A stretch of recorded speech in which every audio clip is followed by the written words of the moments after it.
Hey everyone, good evening. मैं दुर्गेश और आप सभी का दिल खोल कर स्वागत करता हूँ क्लासेस में। जैसा कि आप लोग जानते हो, अभी हम लोग क्या कर रहे हैं, इंडियन पॉलिटी पढ़ रहे हैं। इंडियन पॉलिटी मीन्स भारतीय राज व्यवस्था। और कल हमने पहली क्लास की थी और आज हमारी क्या है, दूसरी क्लास है। कल हमने बताया था क्या क्या भारत का संविधान निर्माण बताया था, ठीक है। और आज हम पढ़ रहे हैं केंद्र सरकार के बारे में। केंद्र सरकार के बारे में आज हम इसलिए पढ़ रहे हैं क्योंकि बहुत ही इंपॉर्टेंट है। और केंद्र सरकार के बारे में भी पढ़ने से पहले हम राष्ट्रपति के बारे में पढ़ेंगे। तो चलिए बिना समय गवाए आज की क्लास को स्टार्ट करते कि कहते हैं, तू रख हौसला खुद पर, क्यों परिंदों की तलाश करता है। तू रख हौसला खुद पर, क्यों परिंदों की तलाश करता है। अरे पक्षियों के पास कहाँ लगा होता है जीपीएस, फिर भी वो अपना रास्ता खुद तलाश करता है। चलिए, उम्मीद करता हूँ कि ये कोट्स आपको ऊर्जावान, आपके चेहरे पे मुस्कान लेके आएगी। कौन सी मुस्कान यार, कोई मुस्कान नहीं, वो ये वाला मुस्कान। ओके, अरे बदमाश है यार। देखो कमेंट बॉक्स में कैसा कैसा कमेंट आ रहा है। चलो, ये हमारी दूसरी क्लास है, ठीक है। देखो, हम सबसे पहले केंद्र सरकार में हम सबसे पहले किसके बारे में पढ़ेंगे, प्रेसिडेंट। किसके बारे में पढ़ेंगे मित्र, प्रेसिडेंट। और प्रेसिडेंट से जितना भी रिलेटेड क्वेश्चन होगा वो सारी चीजों के बारे में हम डिस्कस करते हुए चलेंगे, ठीक है। तो सबसे पहले हम आपको बता दें कि प्रेसिडेंट, ठीक है, प्रेसिडेंट हमारे भारत में जो है ना, इसको प्रथम नागरिकता प्रदान की गई। ये भारत के सबसे प्रथम स्थान पर आने वाले पुरुष होते हैं, ठीक है। क्या, राष्ट्रपति। ओके, चलो हम बात करते हैं भारत में संसदीय व्यवस्था को अपनाया गया। क्या अपनाया गया, भारत में संसदीय व्यवस्था को अपनाया गया है, जिस कारण से भारत में संसदीय व्यवस्था को अपनाया गया। क्या किया गया, संसदीय व्यवस्था को अपनाया गया, जिस कारण से राष्ट्रपति नाम मात्र का ही क्या होता है, प्रधान होता है। नाम मात्र का ही प्रधान होता है, जबकि सारा शक्तियां किसके पास निहित होता है, ये नाम मात्र का ही क्या होता है, प्रधान होता है। नाम मात्र का ही, नाम मात्र का मतलब नाम के लिए होता है। क्या, नाम के लिए होता है कि ये बड़े हैं, बट है रियली में बड़े हैं, लेकिन ये कार्य नहीं करते। सारे शक्तियां किसके पास निहित होता है, तो प्रधानमंत्री और उसके मंत्रिमंडल के पास। प्रधानमंत्री और उसके मंत्रिमंडल के पास क्या होता है, सारा शक्तियां निहित होता है। प्रधानमंत्री और मंत्रिमंडल में क्या होता है, सारा शक्तियां निहित होता है। अब हम बता दें आपको कि राष्ट्रपति का चुनाव जो होता है ना, वो अप्रत्यक्ष रूप से होता है। क्या होता है, अप्रत्यक्ष रूप से होता है। और इसमें संसद के दोनों सदनों के निर्वाचन मंडल को क्या किया जाता है, शामिल किया जाता है। इसमें हम दूसरी बात करें तो क्या, इसका निर्वाचन मतलब इसका चुनाव क्या होता है, इसका चुनाव संसद के दोनों सदनों के निर्वाचित सदस्य, संसद के दोनों सदनों के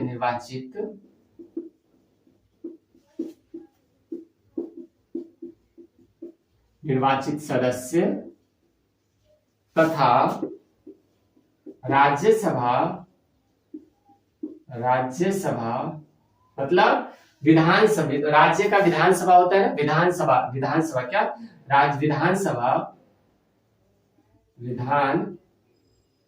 विधानसभा राज्य का विधानसभा और तथा क्या, यूटी संघ शासित क्षेत्रों का विधानसभा के सदस्य शामिल लेते हैं। और कौन शामिल नहीं होते हैं, तो राष्ट्रपति आयरलैंड से क्या लिया गया, 12 सदस्यों का संसद में मनोनयन, लोकसभा और राज्यसभा में 12 सदस्यों का मनोनयन किया जाता है, तो वो वोट नहीं देते हैं, ठीक है। और साथ ही साथ कौन नहीं देता है, विधान परिषद वोट नहीं देते। विधान परिषद हमारे भारत संघ के टोटल 7 राज्यों में ही शामिल है, जिसमें हमारे बिहार में भी है, ठीक है, उत्तर प्रदेश में भी है विधान परिषद। तो यहाँ के विधान परिषद के निर्वाचित सदस्य शामिल नहीं होते, ठीक है। समझ में आ गया ना दूसरा पॉइंट। अब तीसरा पॉइंट की बात करें तो इसका जो चुनाव होता है ना, वो अनुपातिकता में होता है। क्या होता है, अनुपातिकता मेथड से होता है। क्या, अनुपातिक प्रतिनिधित्व होता है, अनुपातिक प्रतिनिधित्व होता है। राष्ट्रपति का चुनाव अनुपातिक प्रतिनिधित्व के द्वारा होता है। क्या, अनुपातिक प्रतिनिधित्व के द्वारा होता है, ठीक है। अनुपातिक प्रतिनिधित्व का एकल संक्रमणीय, क्या, एकल संक्रमणीय, ये भी नोट कर लो, एकल संक्रमणीय द्वारा किया जाता है, ठीक है। इसमें होता है क्या कि अगर मान लो हम खड़े हैं, आप खड़े हो और आपके कोई मित्र खड़े हैं, तो टोटल कितने लोग खड़े हो गए? 3 लोग खड़े हो गए। कितने लोग खड़े हो गए? 3 लोग खड़े हो गए।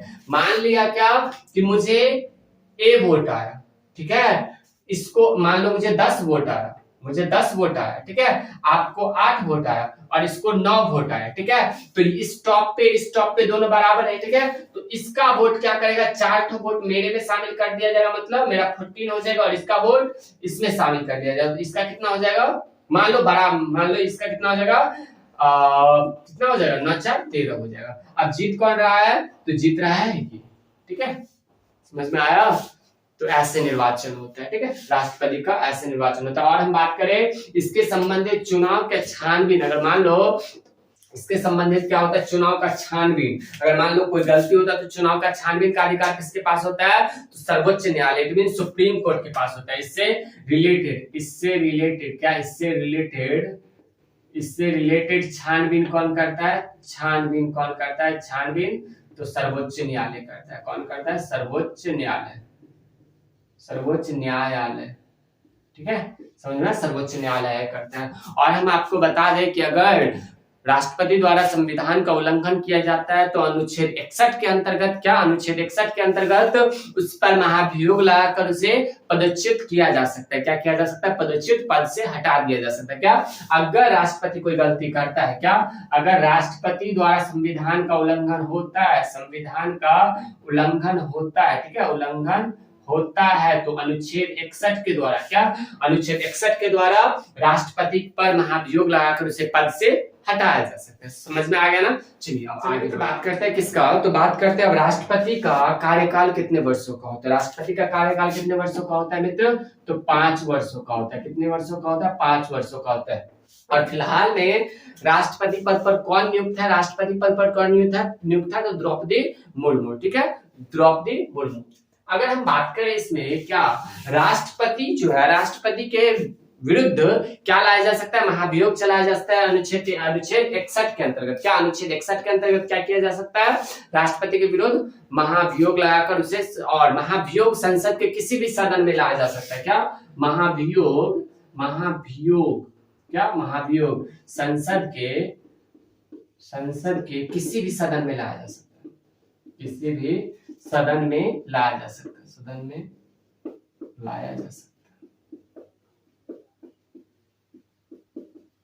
ओके, समझ में आ गया? महाभियोग संसद के किसी भी सदन में लाया जा सकता है। महाभियोग अनुच्छेद 61 के अंतर्गत लगाया जाता है जब संविधान को सही से नहीं फॉलो करते कौन? राष्ट्रपति, ठीक है। चलिए आगे बात करते हैं किसका? राष्ट्रपति सशस्त्र सैन्य बलों का क्या होते हैं? राष्ट्रपति सशस्त्र सैन्य बलों का क्या होते हैं? तो प्रधान होते हैं। कौन होता है? प्रधान होता है। राष्ट्रपति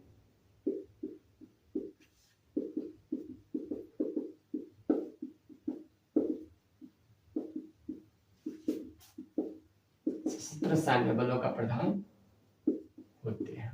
ओके, राष्ट्रपति क्या होता है? राष्ट्रपति सशस्त्र सैन्य बलों का प्रधान होता है, ठीक है। कार्यपालिका संबंधी क्या होता है? कार्यपालिका संबंधी सारी शक्तियां इसी में निहित होती है। क्या होता है? कार्यपालिका संबंधी शक्तियां क्या होता है? राष्ट्रपति के पास निहित होता है। मतलब क्या?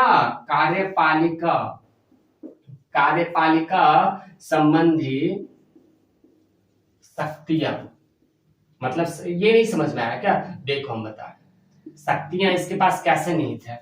ये किसी को नियुक्त करेगा। IAS को कौन नियुक्त करता है? राष्ट्रपति नियुक्त करता है, ठीक है। और हम बात करें क्या, सर्वोच्च न्यायालय इट मीन सुप्रीम कोर्ट के जज को, मतलब चीफ जस्टिस ऑफ इंडिया को कौन नियुक्त करता है? तो राष्ट्रपति नियुक्त करता है। मतलब किसी की नियुक्ति और किसी को पदच्युत करने का अधिकार किसके पास है?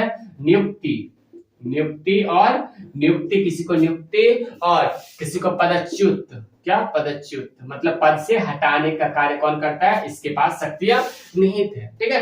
और अगर बात करें जैसे कि प्रधानमंत्री को शपथ कौन दिलाता है? तो राष्ट्रपति दिलाता है, राष्ट्रपति ही उसे नियुक्त करता है। और अगर हम बात करें क्या मित्र, तो इसके पास आपातकालीन शक्तियां है। क्या?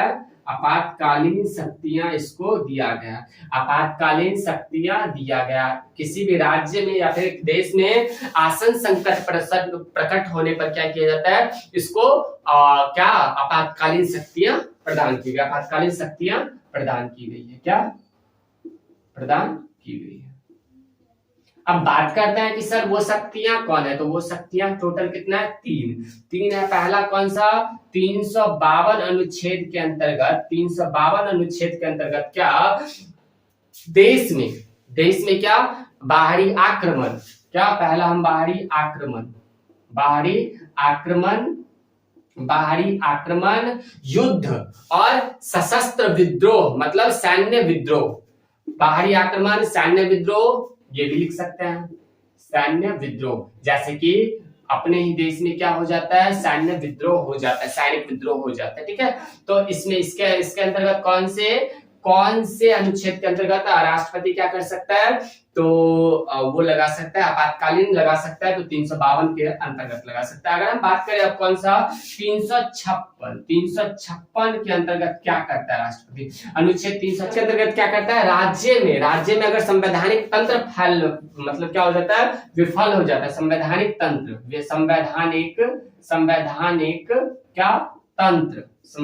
तंत्र विफल होने पर क्या किया जाता है, विफल होने पर क्या किया जाता है, ये लगाया जाता है। और बात करते हैं 360, तो 360 अनुच्छेद 360 के अंतर्गत क्या किया जाता है, तो वित्तीय संकट आने पर, क्या मित्र, वित्तीय संकट आने पर क्या किया जाता है, राष्ट्रपति क्या करता है, तो ये लगाते हैं, ठीक है। उम्मीद करता हूँ कि आपको सारी बातें समझ में आई होगी। और चलिए आगे बढ़ते हैं आगे बढ़ते हैं किसके बारे में, तो देखो डॉक्टर राजेंद्र प्रसाद ना मात्र एक ऐसे राष्ट्रपति थे जो 2 कार्यकाल क्या करे रहे थे, क्या, डॉक्टर राजेंद्र प्रसाद 2 कार्यकाल अपना पदभार संभाले थे, क्या, 2 कार्यकाल तक रहने वाले, अभी तक एकमात्र राष्ट्रपति है, कौन, डॉक्टर राजेंद्र प्रसाद मात्र एक ऐसे व्यक्ति थे जो 2 कार्यकाल संभाले थे, ठीक है। उसके बाद हम बात करते हैं क्या, उसके बाद अगर हम दूसरा बात करें तो क्या, नीलम संजीवा रेड्डी, कौन, नीलम संजीवा रेड्डी निर्विरोध निर्वाचित होने वाले देश के पहले राष्ट्रपति थे, नीलम संजीवा रेड्डी, ठीक है, नीलम संजीवा रेड्डी निर्विरोध निर्वाचन होने वाले,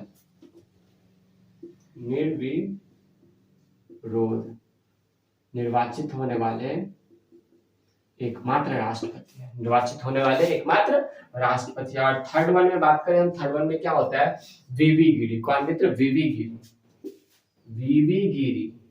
गिरी मतलब वीवी गिरी भारत के एकमात्र ऐसे राष्ट्रपति है जिसके निर्वाचन में द्वितीय मतगणना चक्र की क्या कराई गई थी, द्वितीय मतगणना चक्र करानी पड़ती थी, क्या, द्वितीय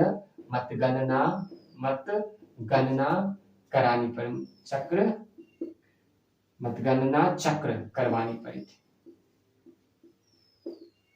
ठीक है, समझ में आ गया। और अगर हम आगे बात करें तो क्या, एम हिदायतुल्ला क्या है, एक सर्वोच्च न्यायालय का एकमात्र मुख्य न्यायाधीश जो कि राष्ट्रपति पद की शपथ ली थी, कौन, सर्वोच्च न्यायालय का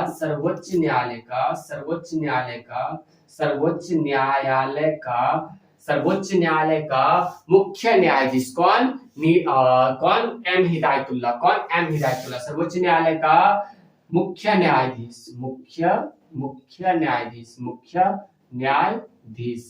कौन, एम हिदायतुल्ला क्या थे, राष्ट्रपति पद की शपथ लेने वाले पहले व्यक्ति थे, एकमात्र राष्ट्रपति पद की शपथ ली।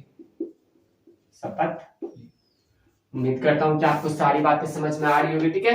डॉक्टर राजेंद्र प्रसाद, नीलम संजीवा रेड्डी, उसके बाद क्या, वीवी गिरी, द्वितीय मतगणना चक्र की करवानी पड़ी थी, ठीक है। उम्मीद करता हूं कि आपको सारी बातें समझ में आ रही होगी। उसके बाद क्या है, के आर नारायण, कौन, के आर नारायण, ठीक है, के आर नारायण के आर नारायण क्या थे?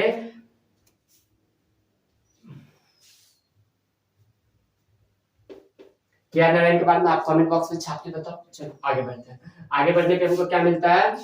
प्रतिभा सी पाटिल। प्रतिभा पाटिल क्या मित्र? प्रतिभा पाटिल। प्रतिभा पाटिल भारत की पहली महिला राष्ट्रपति है, ठीक है, पहली महिला राष्ट्रपति, पहली महिला राष्ट्रपति। कौन था मित्र? डॉक्टर जाकिर हुसैन। डॉक्टर जाकिर हुसैन क्या है? पहले अल्पसंख्यक क्या है? राष्ट्रपति है, ठीक है। उम्मीद करता हूँ कि आपको सारी बातें समझ में आ होगी। चलिए आगे बढ़ते हैं।